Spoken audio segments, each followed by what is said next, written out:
6e jour de mobilisation des Gilets jaunes, elle faiblit quotidiennement. Mais en fait, ce que l'on a tous en tête, c'est la date du 24 novembre, samedi.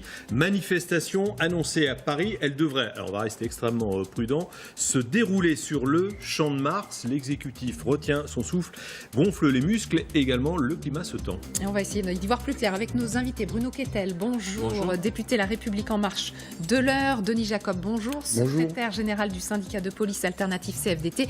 Et nos éditorialistes qui sont avec nous aujourd'hui, Soisy Kemener, bonjour. Et Julien Arnaud, bonjour aussi Julien. Alors, on va se tourner vers le policier. Quand vous entendez la gilet jaune là sur LCI, vous réagissez comment ? Écoutez, je trouve ça un peu irresponsable. Entre manifester sur des ronds-points et organiser un rassemblement dans une ville, et qui plus est la capitale, ça ne se prépare pas comme ça la fleur au fusil, si je puis dire.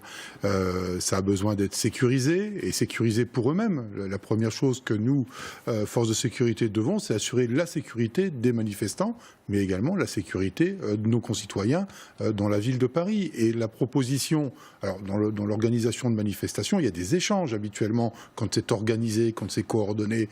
Les syndicats notamment donnent leur souhait de manifester de tel endroit à tel endroit, et le ministère de l'Intérieur répond quelles difficultés ça peut engendrer, et des contre-propositions peuvent être faites.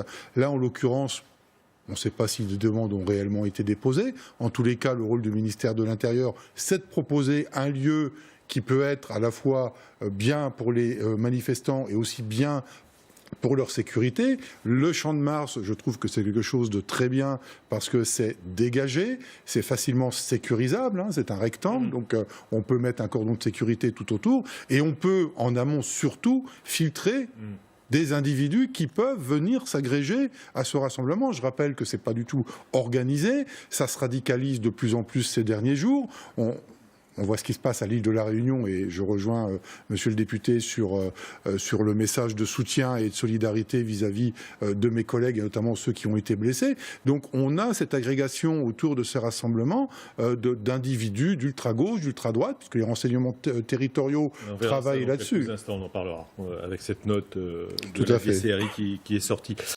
Allez, il nous reste 30 secondes avant, on va se retrouver juste après. Comment on fait? Parce que c'est la question, vous avez la réponse, comment fait-on pour compter à l'unité près le nombre de gilets jaunes sur les barrages? Et pour assurer un service de sécurité comme on l'assurait partout sur le territoire par rapport à ces mouvements, nous avons les renseignements territoriaux qui sont implantés dans chaque département de France. Nous avons les services de police qui sont à même le contact pour comptabiliser les personnes manifestant, et nous avons une cellule de crise au ministère de l'Intérieur qui centralise toutes les remontées des chiffres. Voilà, comme ça, à l'unité près, on a le chiffre, on a compris. Denis Jacob, on est à 48 heures maintenant de la manifestation à Paris. Vous dites quoi entre policiers? Vous en parlez comment entre vous? Écoutez, les collègues, notamment les CRS et les gendarmes mobiles, sont aguerris au maintien de l'ordre, et quelles que soient les circonstances. Mais il est vrai que... Mais c'est pas une manifestation comme une autre. Non, quand vous voyez déjà des manifestations qui sont organisées par des syndicats, et qu'on arrive malgré tout à avoir des casseurs qui s'infiltrent dans les manifestations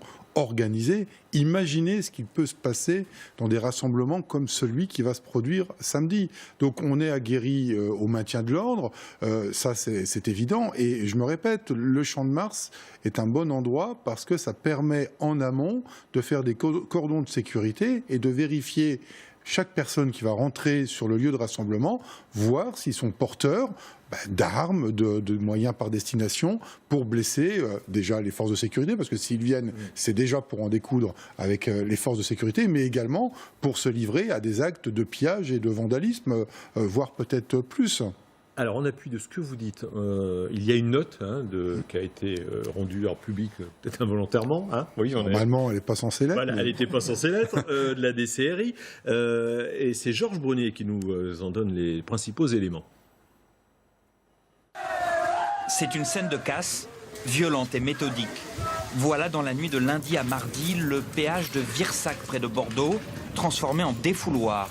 Des groupes ont détruit, incendié tout ce qu'ils trouvaient sur leur passage, des panneaux de signalisation, des portiques ou des glissières, allant jusqu'à saccager les toilettes publiques.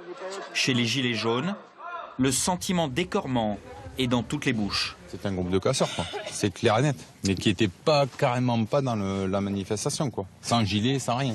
Par miracle, les employés du péage avaient été évacués peu de temps avant. Pour cette société d'autoroute, les dégâts, comme ceux constatés ailleurs sur son réseau, se chiffrent déjà à 250 000 €. Nous n'avons jamais vu ça. Je pense que les forces de l'ordre qui sont aussi intervenues sur site peuvent faire le même constat. Et c'est vraiment pour nous, on peut parler de saccage.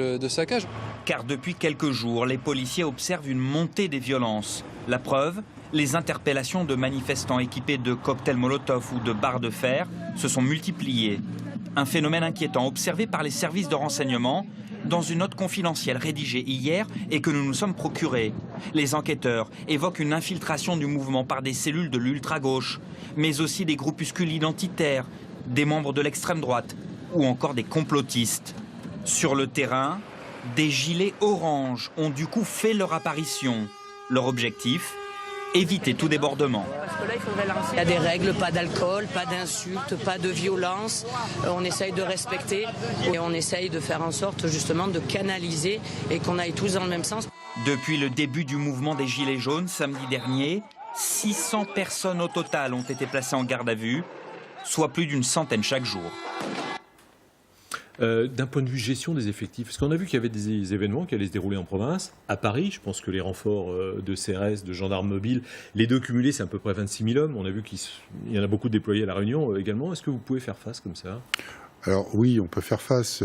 Sur la province, ce sont principalement des effectifs de sécurité publique qui ont été en contact direct et globalement, les rapports se sont bien passés. Après, on a une minorité d'individus, gilets jaunes ou pas, qui sont là pour en découdre. Mais globalement, la sécurité publique assure en province. Et sur des rassemblements qui sont prédéfinis, effectivement, on mobilise tout ce qu'on appelle les unités de maintien de l'ordre. Vous avez les CRS, vous avez les gendarmes mobiles, mais vous avez aussi sur Paris les compagnies d'intervention qui sont un peu la réserve de maintien de l'ordre de la préfecture de police. Donc on a la capacité de gérer.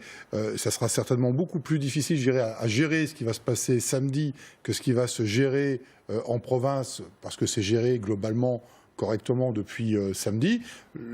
Peut-être le point noir qu'on pourrait dénoncer syndicalement, en tous les cas que moi je porte aujourd'hui, c'est de dire qu'effectivement les effectifs de sécurité publique n'ont peut-être pas tous les moyens de protection à leur disposition pour faire du maintien, entre guillemets, parce qu'ils ne sont pas formés mais pour faire un minimum de maintien d'ordre, c'est-à-dire des casques, des boucliers, des choses comme ça. Ça, effectivement, ça pêche au niveau des effectifs de sécurité publique. Après, sur le maintien de l'ordre pur, les effectifs de CRS et de gendarmes mobiles ont l'équipement nécessaire.